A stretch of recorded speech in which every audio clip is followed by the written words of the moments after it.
This is Real Estate This Week with Stephen Gasque. 17 years on air and online, helping you succeed in buying, selling, and investing in property. The best real estate strategies out there, just for you. Welcome to Real Estate This Week. Hi again, I'm Stephen Gasque, and I'm so glad you're here as we look at one of the biggest issues in real estate, one that can make or break the deal, the appraisal. Is the home buyer paying the right price? Is the seller getting the right price? And will the bank lend the money to make the deal happen or not? Big questions. So let's talk about the appraisal with an expert. Joining us now is Peter Gallo, owner and chief appraiser at Home Site Appraisal in Charlotte and Wilmington, North Carolina, and Orlando, Florida. Also, a broker associate at Premier Sotheby's International Realty's Charlotte office. Peter is the chair of the North Carolina Realtors Appraisal Committee for the second time. He's also the president-elect of the Charlotte Region Mortgage Lenders Association. And Peter is the past chair of the Real Property Valuation Committee at the National Association of Realtors. Pete, welcome to Real Estate This Week. Hey, Steve, how are you? I am just great, thank you. I hope you are too. I am. Wonderful. And I know that you're busy being appointed the chair of the NC Realtors Appraisal Committee for the second time. Hey, do you think there's going to be a third also? No, I think they've had enough of me. Well, let's talk about a really important issue in real estate, the appraisal. Tell us, what is the appraisal and why is it so important when people buy and sell property? We are the unbiased third parties that come in and give credibility and reliability to the transaction for all the parties that are involved in the housing market. So including the investors that buy the loans. We're the ones that are able to go in and say what's really happening, what's real. We don't have an interest in the transaction. We're just there to give the investors and the lenders and our clients our view and our opinion and give them that certification. I see. And you know, it's very interesting to hear about the appraisal in those terms because as we know, the appraisal is the gold standard when it comes to the value of a home. I mean, people can ask whatever they want when they're selling a house, and the contract price can be anything in the world, but the appraisal is the actual value based on data. So tell me, what data is it based on? Well, what you just said there, we observe, we watch those deals happen and we see the history of those deals. And, you know, our biggest tool, of course, is the local multiple listing system. That's part of being competent and having access to the data, all the data that we should have access to be able to render those opinions reliably and confidently. And so when it comes to getting an appraisal on your property, let's get one thing out of the way right from the start. If it's an all-cash sale, and I'm the buyer and I'm fine with it, and the seller's fine with it, do I even need an appraisal? Oh, even more so. That's when you want to know, you just want to have, of course, you're being represented by a real estate professional, but there's nothing like having a third party, unbiased third party coming in and giving you the confidence, just like we would give an investor confidence to purchase a mortgage out of a lender's hands. Our opinion and our certification will give you that confidence to pay that cash and know you're paying the right amount and you're making the right investment. That's really good to know. And it's really important that a buyer knows they're paying the right price for that house. And now a question. Beginning with the buyer, assuming I do now need a mortgage, I've got to have a home loan to get that house. Where does the appraisal come from? Do I order it? Does the seller order it? Or does the lender order it? For financing, the lender would need to order it. There's pretty strict appraisal independence requirements that mandate that the lender in their process that they use their process for ordering the appraisal, just so that they know that the independence requirements, they're complying with the independence requirements. And so technically, the bank owns the appraisal, even though the buyer might have to pay for it? Sure, it's who engages the appraiser. So the client, and that's one thing, even when we do the private appraisals for those cash buyers, we make it very clear to ask who is the client, who's going to be the client, if it's going to be the real estate agent or if it's going to be the buyer themselves. And when we do that, to be clear, there's client confidentiality. So I am only going to send that appraisal to whoever my client is.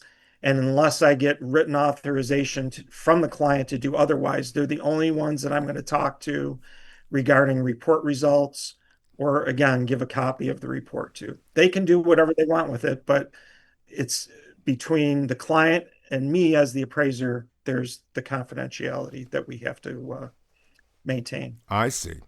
And so say that you're ordered to do an appraisal by the lender at 123 Main Street.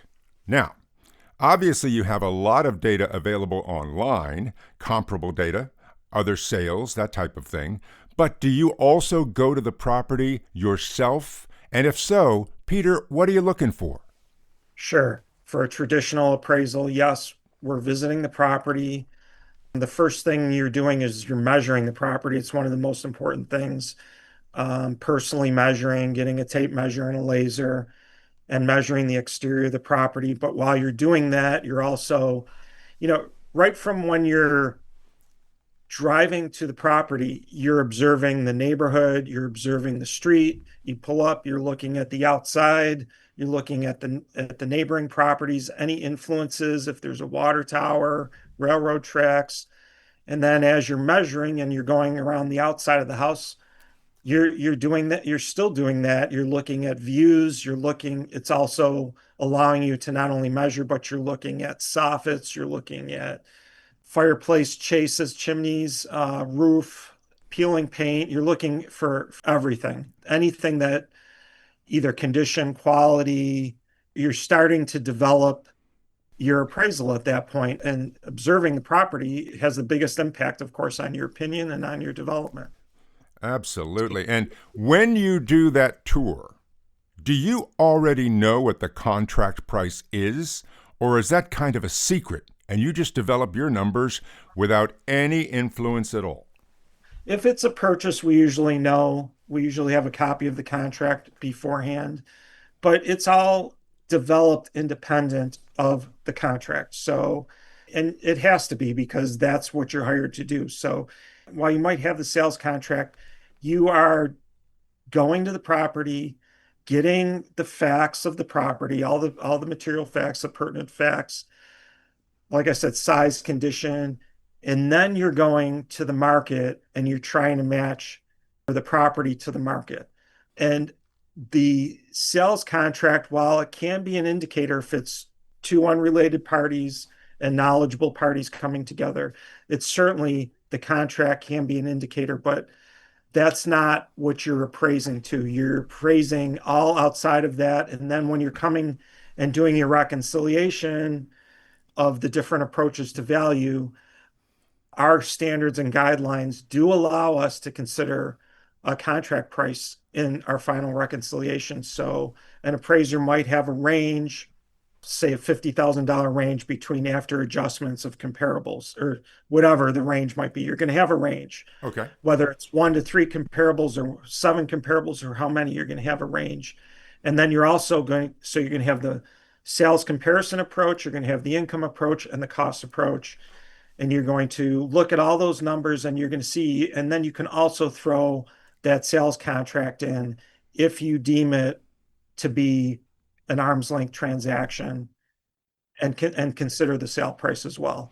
So, Peter, let's look at 3 common scenarios that you deal with all the time. First, you do an appraisal on a home and the contract price is $500,000. And the appraisal comes in at $500,000. Everybody's happy, right? I guess. Yeah. Okay, now another I have a scenario. feeling I know what your question's going to be. I think you do. And another scenario.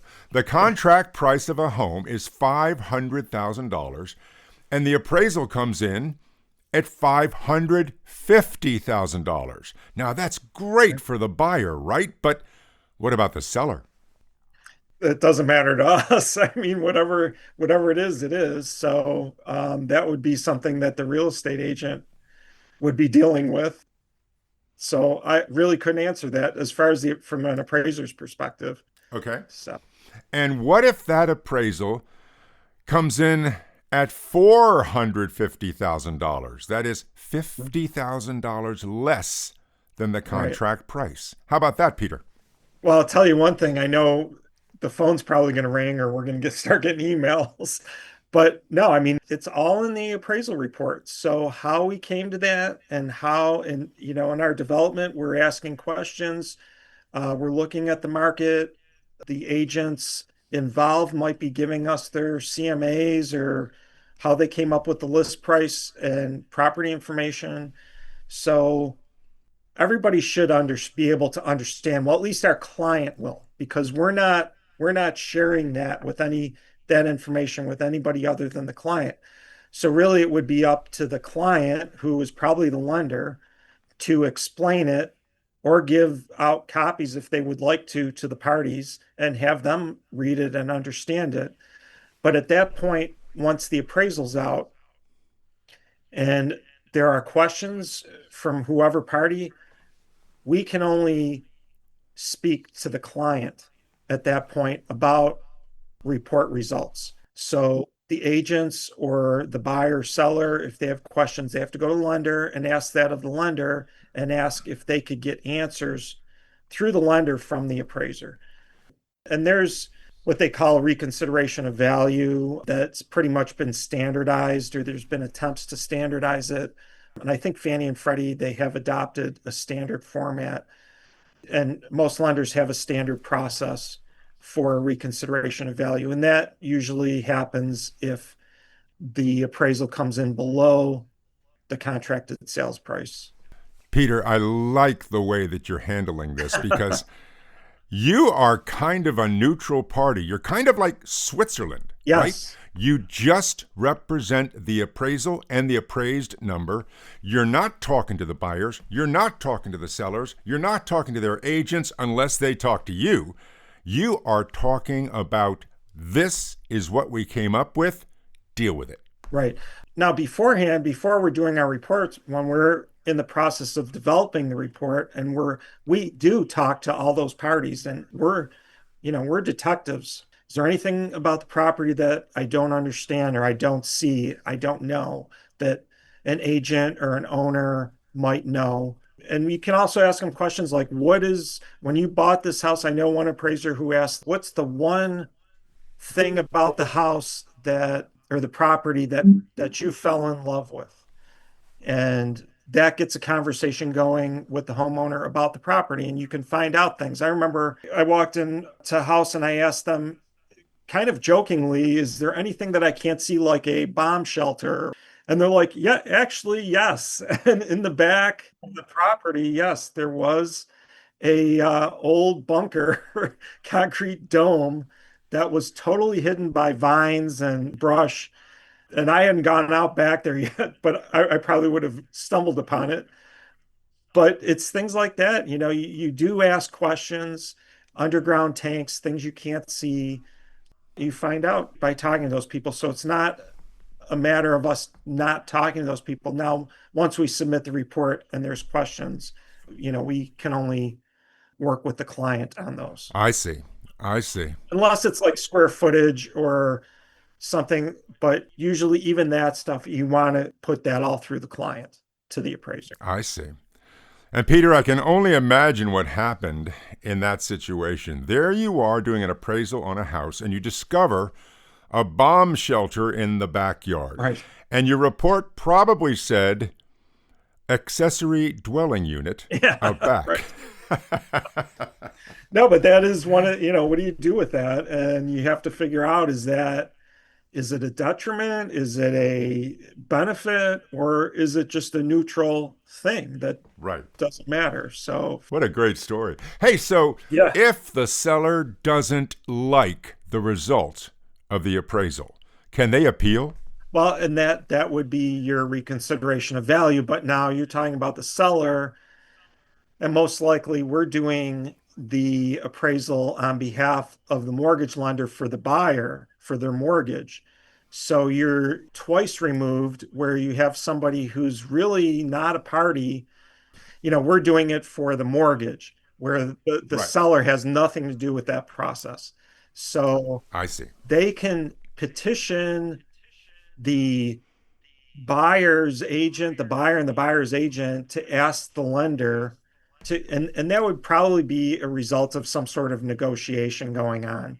But the seller would be having to reach out somehow to make a connection to the lender that we did the appraisal for and convince them that they should go back to the appraiser and ask questions. So let me ask you one more big question. So if I am a home seller, Pete, Yes. and I want to get the biggest possible number for my home appraisal, is there anything I can do in the weeks before you arrive at my place to give me a better number? Or will it pretty much be the same? Well, it's pretty much going to be the same. I mean, we're not really looking at housekeeping. We're looking at overall condition, painting, any kind of upgrades that you've done recently or over the, going back, really a history of upgrades. If it's an older home, what have you done in the past 15 years? What have you done in the past 10 years? What have you done in the past 1 year? So you're hiring us to come in and give an objective opinion.